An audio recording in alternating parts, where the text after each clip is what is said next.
Olá! Hoje é Dia das Mães e eu vim aqui contar um pouquinho da nossa história para aqueles que não conhecem como foi que aconteceu o diagnóstico de autismo do Augusto e falar um pouquinho com as mães, especialmente as mães atípicas. O Augusto foi planejado, desejado e veio ao mundo em 2019 de um parto normal, de um pré-natal todo feito da maneira correta e teve o seu desenvolvimento normal dentro dos marcos de desenvolvimento até os 18 meses.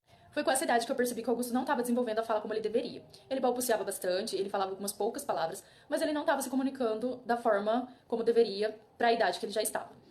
Foi aí que eu conversei com o pediatra, que pediu para eu esperar um pouco, né, ver se ele ia atingir os marcos ou não, mas eu não fiquei tranquila. Eu já fui atrás de uma fono e já quis fazer uma investigação logo. Levamos ele na fono e a fono já detectou o atraso na fala e alguns comportamentos diferentes que ela já percebeu e logo já me encaminhou para a investigação com outros profissionais para que a gente pudesse descobrir o motivo desse atraso na fala. Na época, com 18 meses, ele deveria estar falando em torno de 50 palavras para a idade, mas ele não falava nem 10. Então o atraso era bem significativo. Foi aí então que a gente começou a investigação. Até então eu não pensava em autismo, eu pensava em muitas coisas, estudava, já lia algumas coisas sobre tipos de transtorno relacionados a atraso de fala, coisas que poderiam causar atraso de fala, tudo focado na questão da fala. Então a gente começou a fazer a avaliação neuropsicológica, passamos por psiquiatra, passamos por TO, e aí, então, em torno de 4 meses depois, desde essa consulta com a primeira fono, é que nós recebemos o laudo, então, do neurologista infantil, que constatou, né, que laudou, na verdade, o autismo do Augusto. Todos os outros profissionais que a gente passou também concordaram com esse diagnóstico. O Augusto foi laudado com 1 ano e 10 meses, em fevereiro de 2021. A princípio, nós não aceitávamos o diagnóstico, claro, porque ninguém gosta ou gostaria de ouvir de qualquer profissional: mãe, o seu filho é autista. Mas a gente não aceitava porque nós estávamos em plena pandemia, nós seguimos a questão do isolamento à risca, muito à risca, assim, os primeiros 6 meses de pandemia, né? Então a gente não saía pra nada com ele, principalmente com ele. Ele não saiu por muito mais tempo do que eu e o pai dele. Então ele permaneceu isolado bastante tempo e a gente acreditava piamente de que isso era o que tinha ocasionado esse atraso na fala, o atraso no desenvolvimento e tudo mais, que não era nenhum tipo de transtorno, né? Então a gente culpava muita coisa para esse atraso na fala, mas a gente não queria aceitar o diagnóstico de fato. Até porque o Augusto sempre foi uma criança sociável, o Augusto sempre foi uma criança tagarela, né? Ele não falava, mas ele balbuciava muito, então a gente acreditava que aquilo se tratava de uma pré-fala. E depois eu fui entender que aquilo, na verdade, eram as ecolalias, né, características do autismo. Então, assim, a gente tentava justificar de todas as formas os comportamentos, as atitudes, os atrasos de desenvolvimento que ele tinha para não aceitar o diagnóstico, né. Então a gente iniciou o tratamento dessa forma, com essa mentalidade, né, e as coisas pareciam que não saíam do lugar.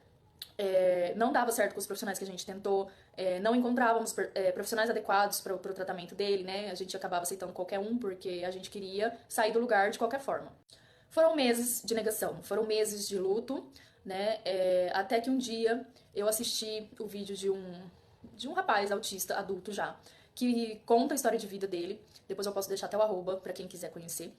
E a história de superação de vida dele com a mãe dele, de como a mãe dele literalmente tratou essa criança e ele foi se desenvolvendo sozinho, entre aspas, graças à mãe dele, na verdade, porque hoje ele tem 35 anos, mais ou menos, não me lembro. Na época que ele era criança não existia tratamento para autismo e a mãe dele se virou, estudou e buscou jeitos de desenvolver ele. Ele não falava e não andava até os 5 anos de idade e depois ele começou a desenvolver e hoje ele é uma pessoa incrível, super estudioso, fala acho que 9 idiomas, alguma coisa do tipo. E isso me deu luz. Luz no sentido de que, poxa, o meu filho também pode ser assim. O meu filho também pode conseguir chegar lá do jeito que ele chegou. E também no sentido de que, poxa, que legal ele fazer essa partilha da história de vida dele, dando esperança para outras mães. Eu também quero fazer isso. Eu também posso fazer isso, né? De uma forma reduzida, mas eu também posso fazer isso. Então, foram, assim, 2 chaves que viraram na minha cabeça de uma vez só. E desde então eu passei a estudar, assim, mais a fundo ainda e tentar realmente entender e tentar realmente acolher o meu filho da forma como ele era e entender que o autismo não definia ele, né? Era eu que ia definir o meu filho através do tratamento que eu poderia oferecer para ele, de acordo com as ferramentas que eu poderia dar para ele e de acordo com o desenvolvimento e as potencialidades que ele tem. E aí veio a aceitação. Ah, beleza, agora são tudo flores, agora é tudo lindo, agora é tudo vida normal, vida que segue? Não. Porque a rotina que a gente tem não é a rotina de qualquer criança, né? A vida que a gente tem não é a vida de qualquer criança. as limitações que o Augusto tem não são limitações de qualquer criança. No começo eu achava que a seletividade alimentar dele era uma fase, porque todo mundo me falava que aos 2 anos a criança começava a rejeitar alimentos. Mas não era assim. A seletividade do Augusto é tão séria que se ele vê um alimento de longe, sem necessariamente provar, aquele alimento provoca ânsia de vômito nele. Ele passa mal, ele chora, ele entra em crise, ele não aceita. Então, é diferente de uma criança que apenas tem uma recusa alimentar por fase de idade, certo? Então, são situações que crianças típicas talvez tenham corriqueiramente, mas que no autista o grau é muito elevado, né? A rejeição, a rigidez. E como lidar com isso, então? Como chegar ao processo de aceitação? Estudando, conhecendo, conversando com outras famílias que passam pela mesma situação, que têm filhos na mesma condição. Isso pra mim foi primordial. Por quê? Conhecendo as limitações que meu filho tem, eu posso pensar em estratégias para que ele possa administrar melhor essas limitações ou então transpô-las, né? Então eu comecei a estudar, eu comecei a entender, eu comecei a observar ele a fundo, assim, profundamente. Eu conheço cada milímetro de cada movimento, de cada comportamento, de cada situação que ele possa vivenciar. Situações que oferecem risco de crise, situações que oferecem risco de aversão, tudo. Eu conheço cada movimentação do Augusto hoje, porque eu passei a observar ele de uma maneira muito mais detalhada depois do diagnóstico. Às vezes as pessoas me falam assim, agora você já é especialista em autismo. Não, eu não sou especialista em autismo, eu sou especialista em Augusto. Eu observo ele o tempo todo, eu tô prestando atenção em cada movimento dele, em cada reação que ele faz, em cada situação vivida, para eu poder identificar as coisas que acontecem com ele que possam gerar recusa, que possam gerar comportamentos disruptivos, que possam gerar aceitação, pra gente repetir de novo, né, e tentar consolidar alguma coisa positiva, né? Então, pra mim, basta. Por quê? O meu filho é o Augusto, meu filho não é o João, meu filho não é o Pedro. Eu não preciso entender do autismo do Rafael, porque o meu filho é o Augusto.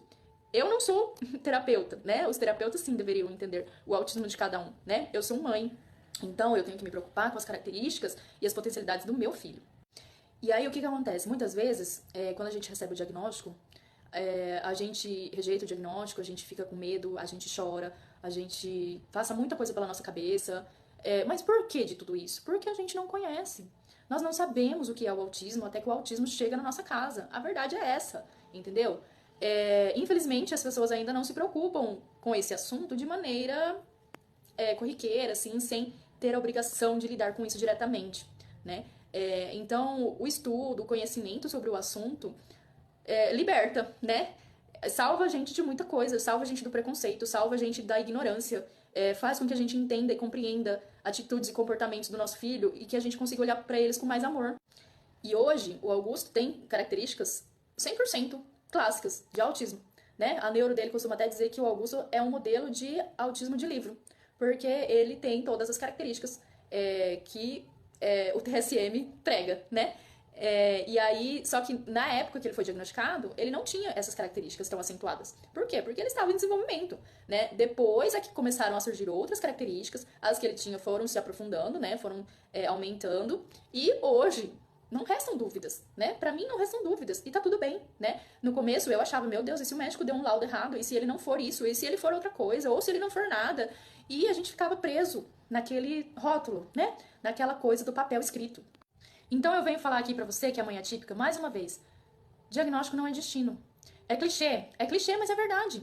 Não depende do que tá escrito lá no papel, aquilo que seu filho vai se tornar. Depende, sabe de quê? De você acreditar no potencial dele. Você, mãe, você tem um poder absurdo em cima do psicológico do seu filho. Se você fala pra ele que ele consegue, ele vai conseguir. Se você falar pra ele que ele não consegue, ele não vai conseguir. Ponto final. Você é a bússola que traça o caminho que ele deve percorrer. Então, por mais que seja difícil, por mais que seja doloroso receber um diagnóstico, seja qual for, a gente precisa estar forte para poder guiar os nossos filhos para ser o rumo do sucesso deles. Eu sei que é difícil, eu sei, é muito difícil. E é mais difícil ainda quando a gente, muitas vezes, não tem nem sequer com quem conversar. Porque as pessoas se afastam da gente, porque as pessoas param de conversar, porque para as outras pessoas tudo na nossa vida é só sobre autismo. E vai ser mesmo. Gente, é a nossa vida, gente, é a nossa realidade, é a nossa vivência. Eu não posso falar de um outro assunto que não me cabe. Eu vou falar da minha rotina, eu vou falar do meu dia a dia. Mas às vezes as pessoas são tão ignorantes no assunto que até mesmo ouvir um desabafo se torna um fardo. E aí as pessoas se afastam, né?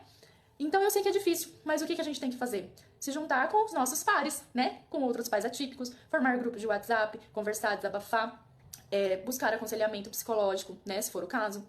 E eu me coloco aqui à disposição, né, das famílias que estiverem passando por esse processo de diagnóstico, que é sempre a parte mais difícil, né, da gente aceitar, da gente receber essa notícia, né, e os primeiros passos, né, de como conseguir as terapias, como faz, o que tem que procurar e com quem tem que conversar.